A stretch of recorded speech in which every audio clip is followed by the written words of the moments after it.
ఉత్తర తెలంగాణ రాజకీయాలకు care of అడ్రస్గా చెప్పుకునేటువంటి కరీంనగర్ ఇప్పుడు కాంగ్రెస్ పార్టీకి పెద్ద సవాల్గా మారిందా? రాష్ట్రంలో అధికారంలో ఉన్న కరీంనగర్ రాజకీయాలను మాత్రం కాంగ్రెస్ శాసించలేకపోతోందా?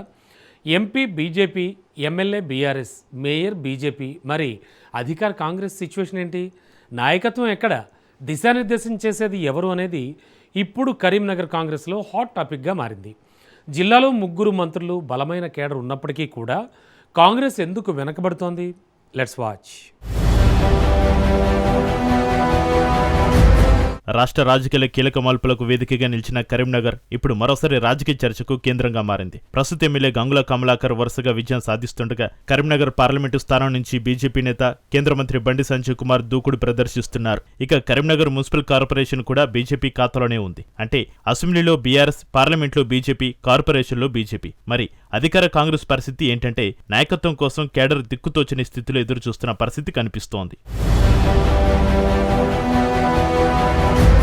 ఉమ్మడి కరీంనగర్ జిల్లా నుంచి దుద్దిల శ్రీధరబాబు, పొన్నం ప్రభాకర్, అడ్లూరి లక్ష్మణ్ కుమార్ మంత్రులుగా ప్రాతినిధ్యం వహిస్తున్నారు. అధికారంలోకి వచ్చిన తొలి నాళ్లలో కరీంనగర్ రాజకీయాలపై మంత్రులు ప్రత్యేక దృష్టి పెట్టినా క్రమంగా వారి మధ్య సమన్వయ లోపం, ఆధిపత్య పోరు పెరిగాయనే చర్చ గట్టిగా నడుస్తోంది. ఒకరి ప్రతిపాదనకు మరొకరు అభ్యంతరం, ఒకరి నిర్ణయంపై మరొకరి అసంతృప్తి, చివరికి ఎవరి రాజకీయం వారిదే అన్నట్టుగా పరిస్థితి మారిపోయింది. సూడా చైర్మన్ నియామకం నుంచి లైబ్రరీ చైర్మన్ పదవి వరకు జరిగిన పరిణామాలు నాయకుల మధ్య దూరాన్ని మరింత పెంచాయి.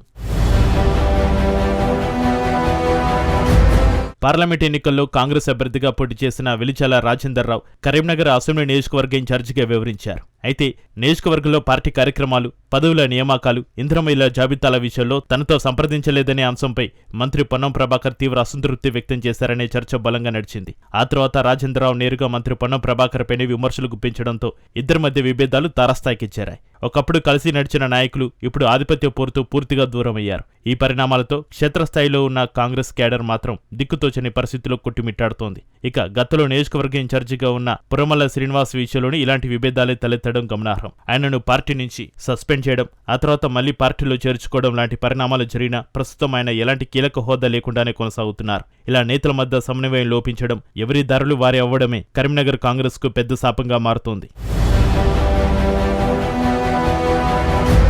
ఇదంతా ఒకవైపు ఉంటే మరోవైపు కరీంనగర్లో బీజేపీ, బీఆర్ఎస్ మాత్రం దూకుడు పెంచుతున్నాయి. కాంగ్రెస్లో కొనసాగుతున్న అంతర్గత విభేదాలు ఇప్పుడు ప్రత్యర్థులకు రాజకీయంగా మంచి అవకాశాలుగా మారుతున్నాయన్న చర్చ జోరుగా సాగుతుంది. కరీంనగర్ పార్లమెంటు పరిధిలో కేంద్ర మంత్రి బండి సంజయ్ కుమార్ నాయకత్వంలో బీజేపీ తన బలాన్ని మరింత వేగంగా పెంచుకుంటోంది. కార్పొరేషన్ పరిధిలో బీజేపీ మేయర్, డిప్యూటీ మేయర్, కార్పొరేటర్లు ఎంతో చురుగ్గా వ్యవహరిస్తూ ప్రతి అభివృద్ధి కార్యక్రమాన్ని ప్రజలకి విస్తృతంగా తీసుకెళ్లే ప్రయత్నం చేస్తున్నారు. మరైపు సిట్టింగ్ ఎమ్మెల్యే గంగుల కమలాకర్ నేతృత్వంలో బీఆర్ఎస్ కూడా తన కేడర్ను గట్టిగా కాపాడుకుంటూనే కాంగ్రెస్ పార్టీలోని బలహీనతలను తమకు అనుకూలంగా మార్చుకునే వ్యూహాలకు పదును పెడుతోంది. ఇలా ఒకవైపు బీజేపీ పకడ్బందీ వ్యూహం, మరోవైపు బీఆర్ఎస్ పట్టు బిగిస్తుంటే మధ్యలో ఉన్న కాంగ్రెస్ కేడర్ మాత్రం తమను నడిపించే స్పష్టమైన నాయకత్వం కోసం తీవ్రంగా ఎదురు చూడాల్సిన దుస్థితి ఏర్పడింది.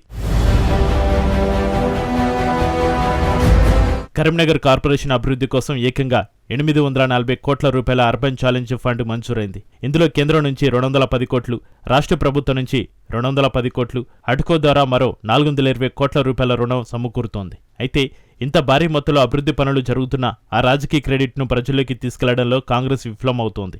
కేంద్ర నిధులతోనే అభివృద్ధి జరుగుతుంది అంటూ బీజేపీ బలంగా ప్రచారం చేస్తుంటే కాంగ్రెస్ కార్పొరేటర్ల బలాన్ని సమన్వయం చేసి ముందుకు నడిపించే నాయకత్వం కరువైందని విమర్శలు వ్యక్తమవుతున్నాయి.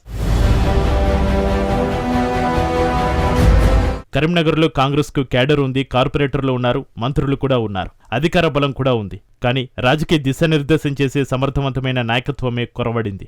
ఎన్నికలు వచ్చిన తర్వాత వెతికితే ఆలస్యం అవుతుంది కాబట్టి ఇప్పుడే కేడర్ను ఏకం చేయాలని అధిష్టానం కరీంనగర్పై ప్రత్యేకంగా ఫోకస్ పెట్టి మంత్రుల మధ్య విభేదాలకు చెక్ పెట్టాలని పార్టీ శ్రేణులు కోరుతున్నాయి. లేకపోతే అధికారం కాంగ్రెస్ది, రాజకీయ పట్టు మాత్రం ప్రత్యర్థులది అనే పరిస్థితి మరింత బలపడే ప్రమాదం ఉంది. మరి కరీంనగర్ విషయంలో అధిష్టానం ఎలాంటి సాహసోపేత నిర్ణయం తీసుకుంటుందో వేచి చూడాలి.